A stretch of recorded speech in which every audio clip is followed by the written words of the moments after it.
Hello friends, welcome to entire classes. आज है 16 सितंबर 2025 और आज हम लोग करंट अफेयर्स डिस्कशन करेंगे। तो आइए आगे बढ़ते हैं हम लोग।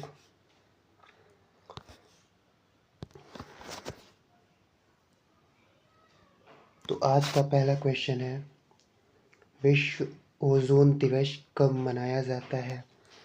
पहला ऑप्शन है 16 सितंबर, दूसरा ऑप्शन है 15 सितंबर, तीसरा ऑप्शन है 14 सितंबर, चौथा ऑप्शन है 13 सितंबर। तो इसका राइट आंसर होगा 16 सितंबर, यानी कि हम लोग 16 सितंबर को विश्व ओजोन दिवस मनाते हैं प्रत्येक वर्ष। अब ये विश्व ओजोन दिवस क्यों मनाया जाता है? क्योंकि ओजोन लेयर जो है उसकी सुरक्षा हो सके, इसलिए जागरूकता फैलाने के लिए हम लोग प्रत्येक वर्ष 16 सितंबर को विश्व ओजोन दिवस मनाते हैं। ओजोन लेयर क्या होती है? ओजोन लेयर हमारे वायुमंडल में एक लेयर होती है जो जो वायुमंडल से आने वाली जो भी अल्ट्रावायलेट रेज होती हैं उसको रोकती हैं, ताकि हमारी सुरक्षा हो सके। तो इसी को बचाने के लिए हम लोग प्रत्येक वर्ष ओजोन दिवस मनाते हैं। कुछ फैक्ट है इसके बारे में हम लोग देखेंगे। 16 सितंबर को पूरी दुनिया में यह विश्व ओजोन दिवस मनाया जाता है। जीवन के लिए ऑक्सीजन से ज़्यादा जरूरी ओजोन है। मुख्यतया इस दिवस का आयोजन करने की वजह यह है कि ओजोन परत के बारे में लोगों को जागरूक करने के साथ ही इसे बचाने के समाधान की ओर ध्यान एकत्रित करने के उद्देश्य से मनाया जाता है ये ओजोन दिवस। ओजोन क्या है, इसके बारे में थोड़ा सा जानेंगे। यह ऑक्सीजन के 3 परमाणु से मिलकर बना हुआ है। ओजोन एक प्रकार की गैस है जो वायुमंडल में बहुत कम मात्रा में पाई जाती है। यह समुद्र तट से 15 या 20 किलोमीटर की ऊंचाई पर इसकी क्षमता अधिक होती है। यह तीखी गंध वाली विषैली गैस है जिसका आईपीसी नाम ट्रिक्सजॉन है। इसका घनत्व 2.14 kg पर मीटर क्यूब होता है। चलते हैं नेक्स्ट क्वेश्चन की तरफ आगे। नेक्स्ट क्वेश्चन है कि राष्ट्रीय कृषि सम्मेलन रबी अभियान 2025 का आयोजन कहाँ हो रहा है? पहला ऑप्शन है चंडीगढ़, दूसरा ऑप्शन है नई दिल्ली, तीसरा ऑप्शन है लखनऊ, चौथा ऑप्शन है पटना। तो इसका राइट आंसर होगा नई दिल्ली। राष्ट्रीय कृषि सम्मेलन रबी अभियान 2025 का आयोजन कहाँ हो रहा है? नई दिल्ली में।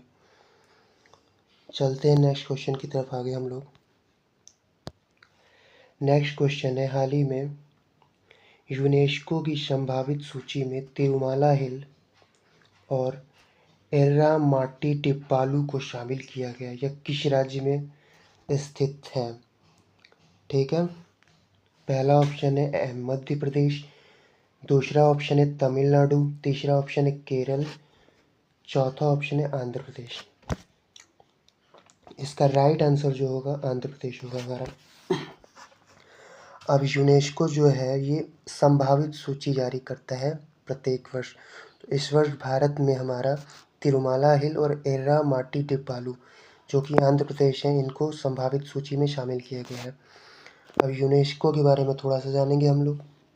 तो यूनेस्को जो है एक क्या है, एजेंसी है जिसका पूरा नाम जो होगा United Nation Education and Scientific and Cultural Organisation होगा। यूनेस्को का मुख्यालय जो कहाँ पे है? पेरिस में है। ठीक है, चलते हैं नेक्स्ट क्वेश्चन की तरफ हम लोग आगे। नेक्स्ट क्वेश्चन है कि हाल ही में आदित्य बिरला कैपिटल लिमिटेड का एमडी एंड सीईओ किसे नियुक्त किया गया है? Managing director and chief executive officer जो है किसे नियुक्त किया गया है आदित्य बिरला कैपिटल लिमिटेड का? तो पहला ऑप्शन है हमारा पिंकी मेहता, दूसरा ऑप्शन है कुमार मंगलम बिरला, तीसरा ऑप्शन है सुशील अग्रवाल, चौथा ऑप्शन है आदित्य मूल्य। तो इसका राइट आंसर होगा आदित्य मूल्य। चलते हैं नेक्स्ट क्वेश्चन की तरफ आगे हम लोग। नेक्स्ट क्वेश्चन है कि हाल ही में किसने 5वें राजभाषा सम्मेलन का उद्घाटन किया? पहला ऑप्शन है अमित शाह जी ने, दूसरा नित्यानंद राय जी ने, तीसरा जुएल ओराम ने, चौथा ऑप्शन है नरेंद्र मोदी ने। तो इसका राइट आंसर होगा अमित शाह जी ने। इसका उद्घाटन जो हुआ है 5वें राजभाषा सम्मेलन का, वो 14 सितंबर 2025 को हुआ है, जब हम लोग राष्ट्रीय हिंदी दिवस मनाते हैं।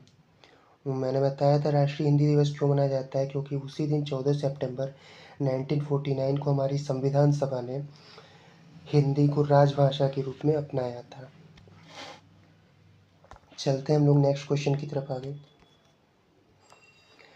नेक्स्ट क्वेश्चन है हमारा 5वें तटरक्षक वैश्विक शिखर सम्मेलन की मेजबानी 2027 में कौन करेगा? पहला ऑप्शन है विशाखापत्तनम, दूसरा ऑप्शन है चेन्नई, तीसरा ऑप्शन है मुंबई, चौथा ऑप्शन है तिरुवनंतपुरम। तो इसका राइट आंसर होगा चेन्नई। चलते हैं हम लोग नेक्स्ट क्वेश्चन की तरफ आगे। नेक्स्ट क्वेश्चन है रक्षा खरीद नियमावली 2025 को किसने मंजूरी दी है? फिर से रिपीट कर दे रहे हैं एक बार। रक्षा खरीद नियमावली 2025 को किसने मंजूरी दी है? पहला ऑप्शन है राजनाथ सिंह, दूसरा ऑप्शन है नरेंद्र मोदी, तीसरा ऑप्शन है एस जयशंकर, चौथा ऑप्शन है राव इंद्रजीत सिंह। तो इसका राइट आंसर होगा राजनाथ सिंह। राजनाथ सिंह हमारे वर्तमान समय में रक्षा मंत्री हैं। इन्होंने ही रक्षा खरीद नियमावली 2025 को मंजूरी दी है, ताकि रक्षा विनिर्माण क्षेत्र में हम लोग आत्मनिर्भर हो सकें और जितने भी रक्षा हमारे उत्पाद हैं उनको हम विश्व में निर्यात कर सकें, हमारा निर्यात बढ़ सके, और जो हमारा इस समय हमारी डिपेंडेंसी जो है रक्षा खरीद पे, आयात पे, उसको हम लोग क्या कर सकें, कम कर सकें। चलते हैं नेक्स्ट क्वेश्चन की तरफ आगे। नेक्स्ट क्वेश्चन है हमारा 77th एमी पुरस्कार में किस शो ने सर्वश्रेष्ठ हास्य श्रृंखला में पुरस्कार जीता है?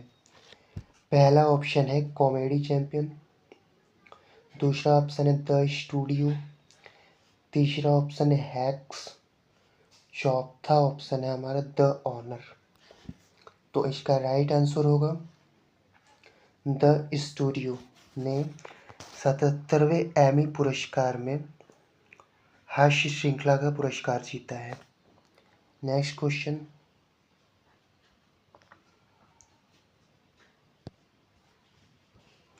नेक्स्ट क्वेश्चन है हमारा भारत यूरोपियन यूनियन मुक्त व्यापार समझौता यानी कि फ्री ट्रेड एग्रीमेंट की 14वीं वार्ता कब और कहाँ होगी?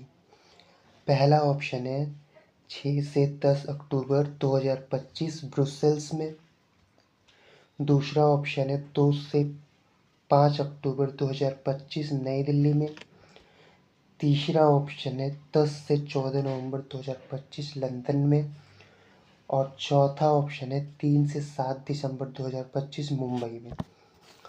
इसका राइट आंसर होगा 6 से 10 अक्टूबर 2025 ब्रुसेल्स में होगी। ब्रुसेल्स बेल्जियम की राजधानी है।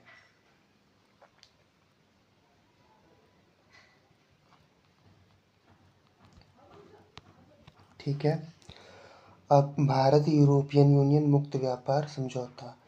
अब यूरोपियन यूनियन क्या है? एक संगठन है यूरोपियन यूनियन, जिसमें नियर अबाउट 29 मेंबर है यूरोपियन यूनियन में, और इन्होंने फ्री ट्रेड एग्रीमेंट यानी कि मुक्त व्यापार समझौते की 14वीं बैठक होने वाली है। तो ये फ्री ट्रेड एग्रीमेंट क्या है? मुक्त व्यापार समझौता, यानी कि इसमें मुक्त व्यापार समझौते में जो दोनों देश एक दूसरे पर कोई आयात शुल्क नहीं लगाएंगे।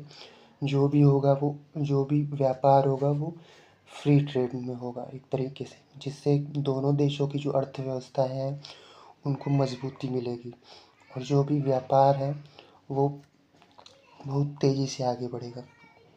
तो चलते हैं नेक्स्ट क्वेश्चन की तरफ आगे हम लोग। नेक्स्ट क्वेश्चन है हमारा, फीच एजेंसी ने भारत की आर्थिक वृद्धि का अनुमान बढ़ाकर कितने प्रतिशत किया है? पहला ऑप्शन है 6.5%, दूसरा ऑप्शन है 6.9%, तीसरा ऑप्शन है 7.2%, चौथा ऑप्शन है 5.8%।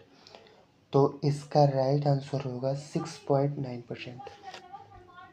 ओके। अब ये फीच एजेंसी जो इंटरनेशनल रेटिंग एजेंसी है, जो कि प्रत्येक देश की जो अर्थव्यवस्था होती है उसको एक रेटिंग देती है। उसी रेटिंग के अनुसार जो वैश्विक निवेशक हैं वो प्रत्येक देश में क्या करते हैं, इन्वेस्ट करते हैं, निवेश करते हैं इसी को देखते हुए। और तमाम कंपनियां जो हैं वो किसी देश में जब इन्वेस्ट करती हैं तो इसी को देखते हुए, इन रेटिंग को देखते हुए करती हैं। तो ये हुआ आज का हमारा करंट अफेयर्स। इसका पीडीएफ हमारे टेलीग्राम चैनल पे उपलब्ध है, जिसका लिंक डिस्क्रिप्शन में नीचे डाल दिया गया है। तो आज के लिए इतना ही। Thank you so much.